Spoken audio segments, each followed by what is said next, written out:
Bonsoir à tous, ravi de vous retrouver à nouveau sur le canapé de Pixel Perfect, votre émission hebdomadaire sur la pop culture et les univers geeks en Moselle et partout dans le monde.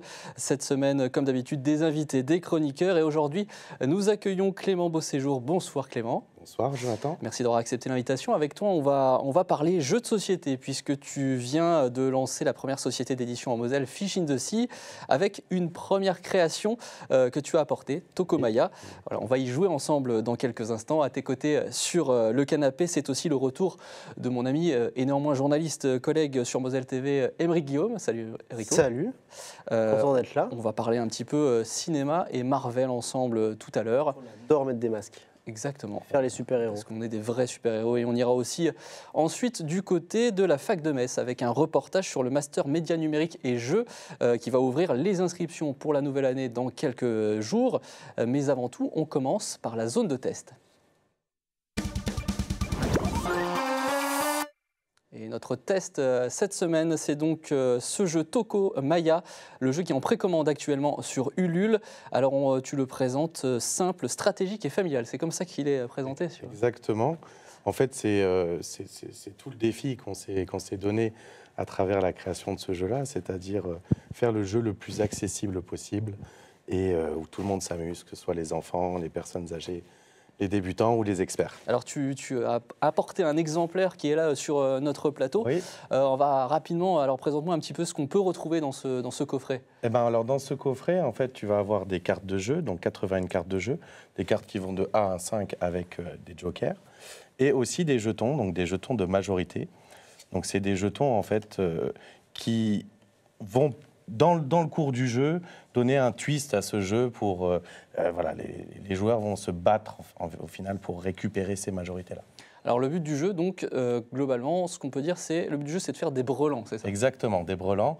Donc un brelan, c'est 3 cartes identiques. Donc voilà, 3 x 1, 3 x 2, etc. Donc c'est le même terme qu'au poker. Et d'en avoir plus que les autres. Donc en fait, on va commencer 100 cartes en main et on va venir récupérer des cartes. Donc le but du jeu, c'est de tirer des cartes, c'est ça? Alors soit on en prend une sur le tas, soit on en tire. Exactement. On va faire comme si on jouait pour de vrai. Ok. Par exemple, on tire ces 2 cartes. Oui. Donc en fait, quand tu pioches ici, tu récupères toujours qu'une seule carte en main. Donc sur ces 2 cartes, il y en a une que tu vas conserver pour faire tes brelans, donc celui qui t'intéresse, et l'autre, tu vas la reposer sur une des pioches face visible ici. Donc là où tu veux, idéalement pour embêter l'adversaire qui est après toi, qui aurait voulu prendre le 1 par exemple. D'accord. Voilà, donc celle-ci tu la conserves et celle-ci tu la poses. Après moi, par exemple, si je suis en train de faire des brelans de 2, j'aurais plutôt intérêt à prendre la carte qui est là, plutôt que de prendre le risque de piocher dans les faces cachées. Le but du jeu, c'est d'en avoir le plus possible, d'en avoir 3 similaires. Exactement, 3 similaires. Donc il faut, dans le paquet par exemple... Le but, c'est aussi de fausser l'adversaire, du coup, parce qu'il ne faut pas qu'il découvre lui aussi, le brelan, voilà. le brelan qu'on fait. Ou... Oui, en fait, c'est ça, oui. C'est-à-dire que, donc, par exemple, là, donc ça, c'est un brelan de 4. Donc, c'est d'en avoir... Donc, on les pose devant soi. À chaque tour, on va récupérer une carte. On va poser le brelan devant soi. Donc, et le brelan vaut la valeur de la carte. Un brelan de 4, ça vaut 4 points. Un brelan de 1, ça vaut 1 point. Mais il n'y a pas la même quantité de cartes pour les 1 que pour... Voilà, il y a 21 cartes 1 et que 10 cartes 5. C'est plus simple d'avoir un brelan de 1 que d'avoir un brelan de 5. Exactement, au niveau statistique.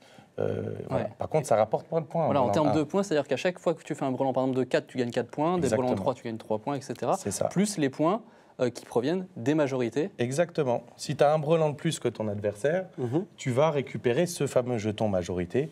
Donc, par exemple, si tu es le premier à poser un brelan de 4, tu vas récupérer un point supplémentaire qu'on pourra te piquer au cours de la partie. Il faut garder jusqu'à la fin, Exactement. évidemment. À la fin, on décompte. Et à la fin, s'il te reste des cartes dans ton jeu, c'est des points qui sont négatifs. Exactement, c'est des points négatifs. Donc, il faut faire attention que toutes les cartes que tu vas récupérer au long de ta manche, si tu n'arrives pas à les poser devant toi en brelan, elles seront négatives et ça fait mal. D'accord.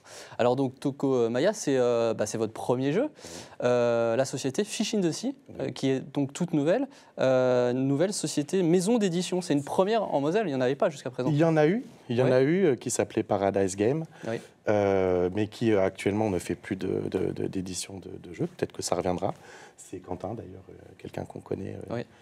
Dans ce monde ludique. Mais effectivement, là, actuellement, on est donc la première maison d'édition de Moselle mais on est encore en lancement et très loin des grosses maisons qui sont Yellow à Nancy ou Blue Orange à Pont-à-Mousson, par exemple, dans le secteur. Ouais. C'est vrai que les sociétés d'édition de jeux vidéo, il y en a très peu finalement, de jeux de société.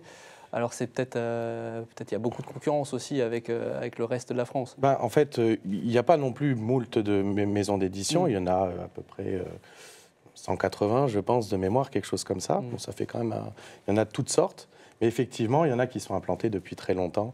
Et d'ailleurs, la Lorraine est un terrain très fertile pour les jeux de société. Et l'Alsace aussi. Ouais. Voilà, donc le Grand Est est... On le rappelle.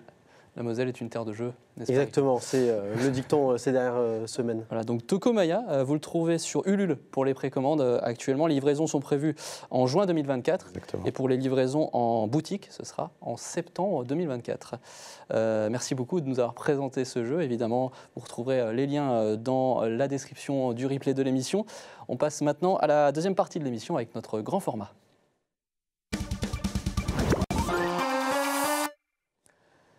À Metz, la fac propose un master pluridisciplinaire qui s'appelle AMINJ pour audiovisuel, médias interactifs et numériques et jeux, de la recherche, de la théorie, de la pratique autour des questions du jeu vidéo, de ce qu'on appelle la gamification. Les inscriptions pour la nouvelle année seront bientôt ouvertes. On y a fait un petit tour, regardez. Du coup, c'est quoi les principales difficultés que vous avez rencontrées en fait pour jouer ? Les règles. Ici, les jeux, c'est sérieux. Depuis 3 ans, les étudiants du master conception de dispositifs ludiques à l'université de Metz travaillent sur le jeu de société, le jeu vidéo et les arts numériques.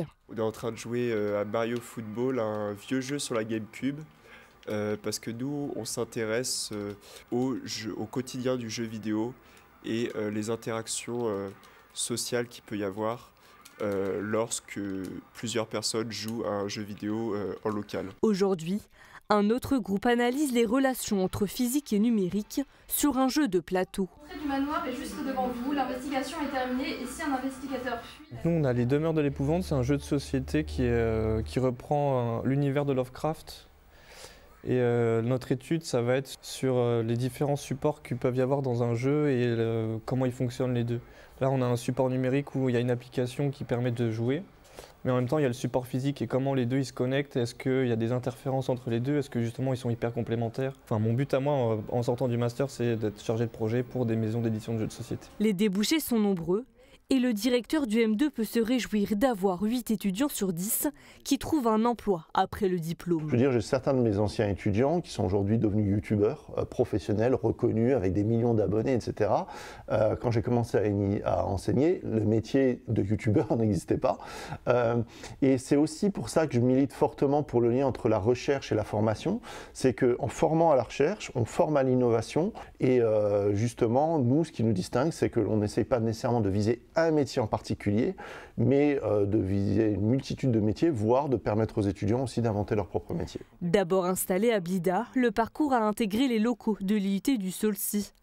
L'Expressive Game Lab accueille doctorants, stagiaires ou étudiants avec de nombreux outils de recherche. Par exemple, une bibliothèque qui est vraiment dédiée vers tout ce qu'on appelle les game studies, c'est-à-dire les sciences du jeu. On a aussi des choses orientées plus vers le domaine journalistique. On pourrait dire, par exemple, on a des anciens magazines de jeux vidéo. Alors, des exemples de ce que l'on fait avec les étudiants.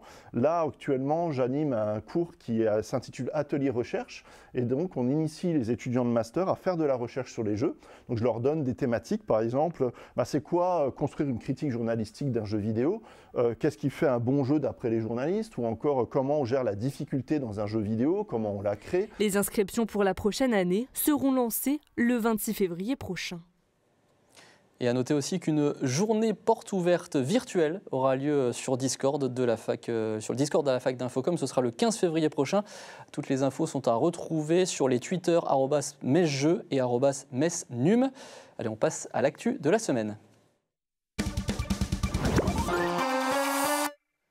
Et dans l'actu cette semaine, Rico, vous n'êtes pas sans savoir tous autour du plateau que Deadpool 3 arrivera prochainement au cinéma. Ryan Reynolds a annoncé d'ailleurs la fin du tournage avec beaucoup d'émotion. Il a laissé un tweet pour parler de ce tournage avec des amis.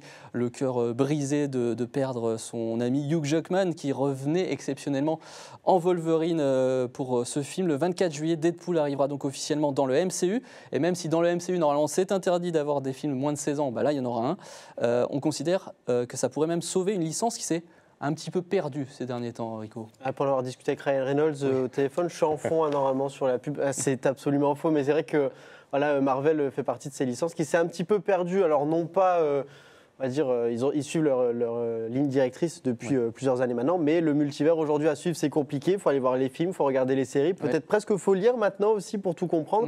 Ça perd beaucoup de personnes et puis les personnages emblématiques, les acteurs emblématiques, eux, sont partis aussi. On a une nouvelle génération.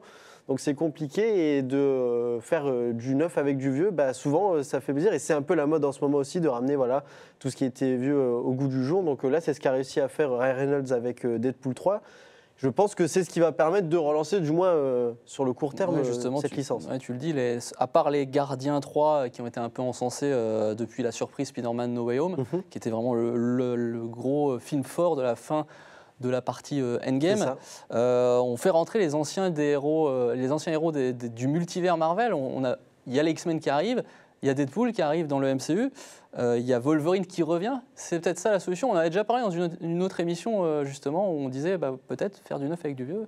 C'est la solution aujourd'hui. Mais en tout cas, c'est ce qui marche en ce moment. Et voilà, le multivers permet, en visitant tous ces univers, donc le multivers, on le rappelle, c'est ces branches alternatives, ça permet justement de faire venir des anciens acteurs en disant s'ils n'étaient pas dans les films d'avant, en fait, on peut se permettre de les ramener aujourd'hui. C'est un peu crédible. Donc autant surfer sur la vague et les ramener pour faire plaisir aux plus anciens, aux nouveaux, faire aussi redécouvrir un nouveau port de cet univers Marvel. Et là, force est de constater qu'en plus, avec la petite fausse rivalité entre les deux acteurs, ça va être un régal, je pense, de regarder ça sur grand écran. Oui, c'est deux amis en dehors des plateaux et qui voulaient se retrouver. Ryan Reynolds a eu quand même cette capacité de toujours savoir fédérer des gens et faire venir ses amis. Et là, on attend évidemment ce film. Un peu comme toi ici. Exactement, finalement. Je n'invite que des amis. Voilà, c'est ça. Deadpool 3, 24 juillet donc au cinéma, réalisé par Sean Levy. Alors Sean Levy, c'est un fidèle d'ailleurs de Ryan Reynolds, puisqu'il a fait avec lui, il a réalisé Free Guy, Adam à travers le temps sur Netflix avec Ryan Reynolds, Free Guy 2 qui arrivera potentiellement prochainement, mais c'était aussi le réalisateur de la trilogie La Nuit au musée. Voilà. Tu m'apprends quelque chose. Voilà. C'est aussi ça, la Pixel Perfect. On apprend des choses. Tout en s'amusant. Merci à vous deux. Merci. On rappelle le jeu Toko Maya, retrouvé sur le Ulule. Toko, T-O-K-O, Maya, M-A-J-A. Voilà, comme ça, c'est comme ça se prononce. Effectivement. Presque comme ça se prononce. À peu près, oui. Après, tout le monde peut le prononcer comme il veut. Exactement. Et vous le retrouverez donc sur ce Ulule pour les précommandes. Nous, on se retrouve la semaine prochaine, même endroit, même heure, le vendredi à 19h15 pour la prochaine émission de Pixel Perfect. Ce sera une émission spéciale BD et très prochainement une grande émission spéciale jeu de rôle. Je ne vous en dis pas plus. Pour en savoir plus et pour rester informé, on se retrouve sur la chaîne YouTube Moselle TV Culture, sur le Twitter Pixel Perfect et évidemment tout de suite en replay sur le site moselle.tv. D'ici là, jouez bien et bonne soirée sur Moselle TV.